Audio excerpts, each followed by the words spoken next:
사랑의 하나님이 심판을 행하시는 이유는 심판에는 이 세상의 삶이 끝난 후에 최종적인 심판이 있고 이 세상을 살아가면서 우리의 죄악 때문에 이 땅에서 하나님께 받는 심판이 있습니다. 시편 107편 10절에서 14절. 사람이 흑암과 사망의 그늘에 앉으며 공고와 쇠사슬에 매임은 하나님의 말씀을 거역하며 지존자의 뜻을 멸시함이라.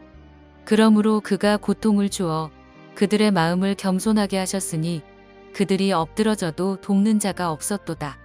이에 그들이 그 환난 중에 여호와께 부르짖음에 그들의 고통에서 구원하시되 흑암과 사망의 그늘에서 인도하여 내시고 그들의 얼거맨 줄을 끊으셨도다. 디모데전서 5장 24절.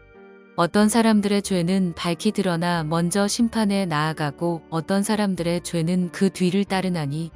히브리서 9장 27절. 한번 죽는 것은 사람에게 정해진 것이요 그 후에는 심판이 있으리니. 요한계시록 20장 11절부터 15절. 또 내가 크고 흰 보좌와 그 위에 앉으신 이를 보니 땅과 하늘이 그 앞에서 피하여 간데 없더라. 또 내가 보니 죽은 자들이 큰 자나 작은 자나 그 보좌 앞에 서 있는데 책들이 펴 있고 또 다른 책이 펴졌으니 곧 생명책이라. 죽은 자들이 자기 행위를 따라 책들에 기록된 대로 심판을 받으니 바다가 그 가운데에서 죽은 자들을 내주고 또 사망과 음부도 그 가운데에서 죽은 자들을 내주매 각 사람이 자기의 행위대로 심판을 받고 사망과 음부도 불못에 던져지니 이것은 둘째 사망 곧 불못이라. 누구든지 생명책에 기록되지 못한 자는 불못에 던져지더라. 하나님의 본질은 사랑이십니다. 사람들은 하나님의 사랑에 대하여 크게 오해합니다. 사랑은 무조건 용서하고 모든 것을 포용해주는 것이 아닙니다. 그러므로 역으로 하나님이 사랑을 말씀드린다면 하나님께서는 우리를 사랑하심으로 심판하십니다. 우리는 자녀들을 사랑하지만 무조건 용서하고 모든 것을 감싸주고 모든 것을 포용해주지 않습니다. 우리는 자녀들을 사랑하지만 그들이 하고 싶다는 모든 것을 또는 갖고 싶다는 모든 것들을 일일이 다 들어주지 않습니다. 이뿐 아니라 아이들이 도에 지나치는 잘못을 하였을 때 사랑의 매를 들어 심판함으로써 그 아이가 더 큰 악에 빠지는 것을 방지하기도 합니다. 성경 말씀은 우리들의 삶의 기준이 되어야 합니다. 성경에서는 자녀를 매로 다스리라고 말씀하십니다. 잠언 13장 24절. 매를 아끼는 자는 그의 자식을 미워함이라 자식을 사랑하는 자는 근실히 징계하느니라. 잠언 20장 30절. 상하게 때리는 것이 악을 없이 하나니 매는 사람 속에 깊이 들어가느니라. 잠언 23장 13절에서 14절. 아이를 훈계하지 아니하려고 하지 말라. 채찍으로 그를 때릴지라도 그가 죽지 아니하리라. 내가 그를 채찍으로 때리면 그의 영혼을 스올에서 구원하리라. 하나님께서도 때로는 우리들이 어떤 죄를 지었을 때 혹독한 체벌을 가하시며 심판을 합니다. 이것은 하나님께서 우리를 사랑하지 않으셔서 그런 것이 아닙니다. 하나님께서는 우리 인간들을 너무나도 사랑하십니다. 하나님께서는 독생자까지도 아끼지 않으시고 우리를 위하여 내어주시고 십자가에서 비참하고 처참하게 죽게 하셨습니다. 이보다 더 큰 사랑이 어디 있습니까? 로마서 5장 8절. 우리가 아직 죄인 되었을 때에 그리스도께서 우리를 위하여 죽으심으로 하나님께서 우리에 대한 자기의 사랑을 확증하셨느니라. 요한일서 4장 9절에서 10절. 하나님의 사랑이 우리에게 이렇게 나타난 바 되었으니 하나님이 자기의 독생자를 세상에 보내심은 그로 말미암아 우리를 살리려 하심이라. 사랑은 여기 있으니 우리가 하나님을 사랑한 것이 아니요 하나님이 우리를 사랑하사 우리 죄를 속하기 위하여 화목제물로 그 아들을 보내셨습니다. 생각하건대 심판도 하나님의 사랑이 표현이 될 수 있다고 생각합니다.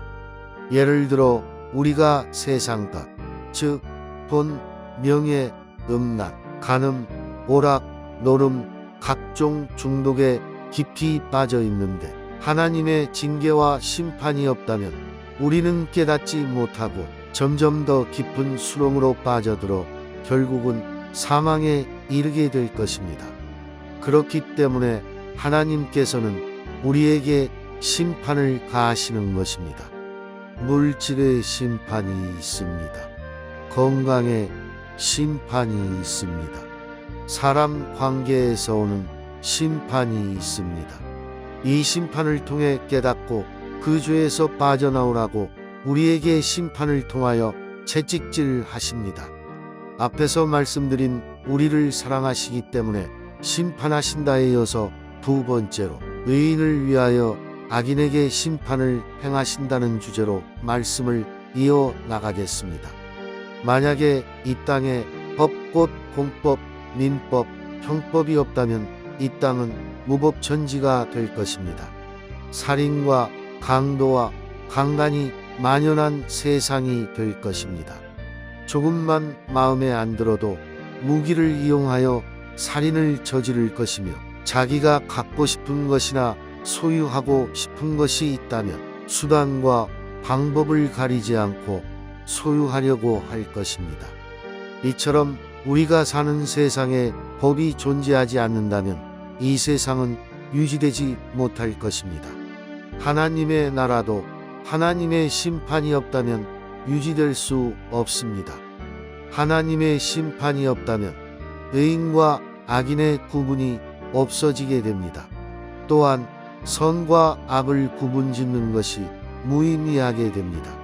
그러므로 하나님께서는 이 두 가지 곧 선과 악을 분별해서 행하라고 우리 인간들 마음속에 양심이라는 고귀한 기능을 심어 놓으셨습니다.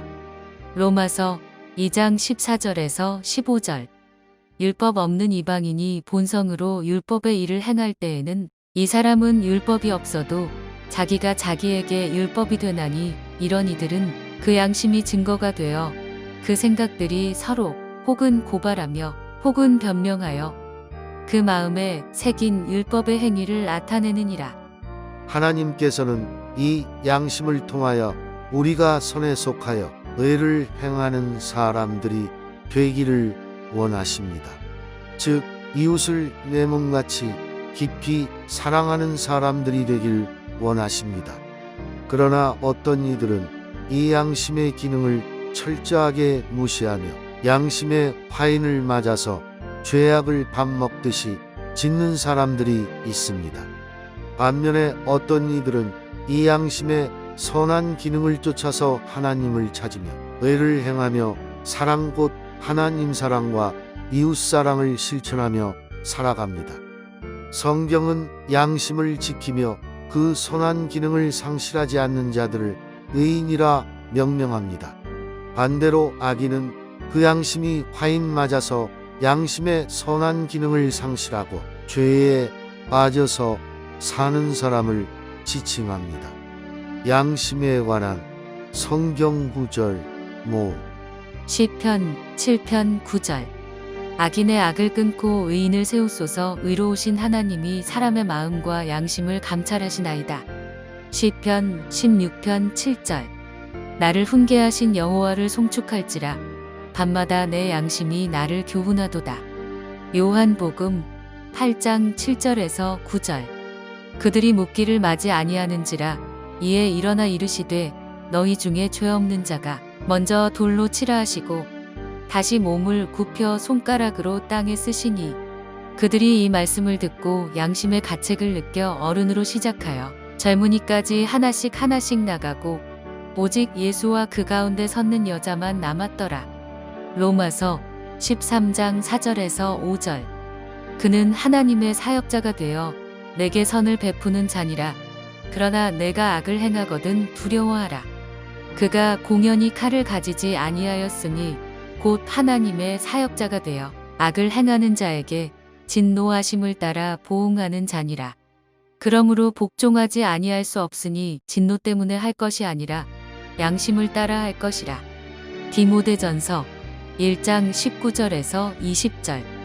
믿음과 착한 양심을 가지라. 어떤 이들은 이 양심을 버렸고 그 믿음에 관하여는 파선하였느니라. 그 가운데 후메네오와 알렉산더가 있으니 내가 사탄에게 내준 것은 그들로 훈계를 받아 신성을 모독하지 못하게 하려 함이라. 디모데전서 4장 1절에서 3절. 그러나 성령이 밝히 말씀하시기를 후일에 어떤 사람들이 믿음에서 떠나 미혹하는 영과 귀신의 가르침을 따르리라 하셨으니 자기 양심이 화인을 맞아서 외식함으로 거짓말하는 자들이라. 혼인을 금하고 어떤 음식물은 먹지 말라고 할 터이나 음식물은 하나님이 지으신 바니 믿는 자들과 진리를 아는 자들이 감사함으로 받을 것이니라. 디도서 1장 15절에서 16절. 깨끗한 자들에게는 모든 것이 깨끗하나 더럽고 믿지 아니하는 자들에게는 아무것도 깨끗한 것이 없고 오직 그들의 마음과 양심이 더러운지라. 그들이 하나님을 시인하나 행위로는 부인하니 가증한 자요 복종하지 아니하는 자요 모든 선한 일을 버리는 자니라. 히브리서 9장 14절. 하물며 영원하신 성령으로 말미암아 흠없는 자기를 하나님께 드린 그리스도의 피가 어찌 너희 양심을 죽은 행실에서 깨끗하게 하고 살아계신 하나님을 섬기게 하지 못하겠느냐. 베드로전서 3장 16절. 선한 양심을 가지라. 이는 그리스도 안에 있는 너희의 선행을 욕하는 자들로 그 비방하는 일에 부끄러움을 당하게 하려 함이라. 성경 곳곳에서는 악인들로부터 받은 피해로 인한 의인들의 성토와 외침이 나옵니다. 이들의 외침은 우리를 위하여 악인들을 심판해 주옵소서 하며 하나님께 부르짖습니다. 왜냐하면 악인을 심판하실 때 의인들이 그 어떤 난관이나 고통에서 빠져나올 수 있기 때문입니다. 시편 3편 7절. 여호와여 일어나소서. 나의 하나님이여 나를 구원하소서. 주께서 나의 모든 원수의 뺨을 치시며 악인의 이를 꺾으셨나이다. 시편 15절. 악인의 팔을 꺾으소서. 악한 자의 악을 더 이상 찾아낼 수 없을 때까지 찾으소서. 시편 17편 13절. 여호와여 일어나 그를 대항하여 넘어뜨리시고 주의 칼로 악인에게서 나의 영혼을 구원하소서. 시편 36편 11절. 교만한 자의 발이 내게 이르지 못하게 하시며 악인들의 손이 나를 쫓아내지 못하게 하소서. 시편 58편 10절. 의인이 악인의 보복 당함을 보고 기뻐하며 그의 발을 악인의 피에 씻으리로다. 시편 145편 20절. 여호와께서 자기를 사랑하는 자들은 다 보호하시고 악인들은 다 멸하시리로다. 잠언 15장 3절 9절. 여호와의 눈은 어디서든지 악인과 선인을 감찰하시느니라. 악인의 길은 여호와께서 미워하셔도 공의를 따라가는 자는 그가 사랑하시느니라. 마태복음 13장 49절에서 50절. 세상 끝에도 이러하리라. 천사들이 와서 의인 중에서 악인을 갈라내어 풀무 불에 던져 넣으리니 거기서 울며 이를 갈리라. 베드로전서 3장 12절. 주의 눈은 의인을 향하시고 그의 귀는 의인의 간구에 기울이시되 주의 얼굴은 악행하는 자들을 대하시느니라 하였느니라. 위의 말씀처럼 하나님께서 악인들을 심판하실 때 의인들은 위로를 받고 건짐을 받을 뿐 아니라 이 땅의 정의와 공평과 사랑이 자리 잡게 됩니다. 결론입니다. 사랑의 하나님께서는 보편적인 사랑을 그 아들을 통하여 우리에게 보이셨습니다. 여기서 말하는 하나님의 보편적인 사랑이란 진심으로 자신의 죄를 뉘우치고 회개하는 자에게 주시는 사랑을 말합니다. 이 점 오해 없으시길 바랍니다. 즉 하나님의 보편적인 사랑을 받아들이고 그 보내신 인자 즉 예수님을 믿고 그분의 말씀에 순종하며 사는 사람들만을 구원해 주십니다. 이와 반대로 예수님을 거부하고 세상에 취해 온갖 죄를 짓는 사람들에게는 두렵고 고통스러운 심판을 가하십니다. 이것이 하나님의 공의의 품성입니다. 공의란 하나님께서 선과 악을 구분하여 악을 심판하는 것입니다. 하나님의 공의로 인하여 이 세상은 유지되는 것입니다. 할렐루야, 주님을 찬양합니다. 요한복음 1장 12절. 영접하는 자 곧 그 이름을 믿는 자들에게는 하나님의 자녀가 되는 권세를 주셨으니. 요한복음 3장 16절. 하나님이 세상을 이처럼 사랑하사 독생자를 주셨으니 이는 그를 믿는 자마다 멸망하지 않고 영생을 얻게 하려 하심이라.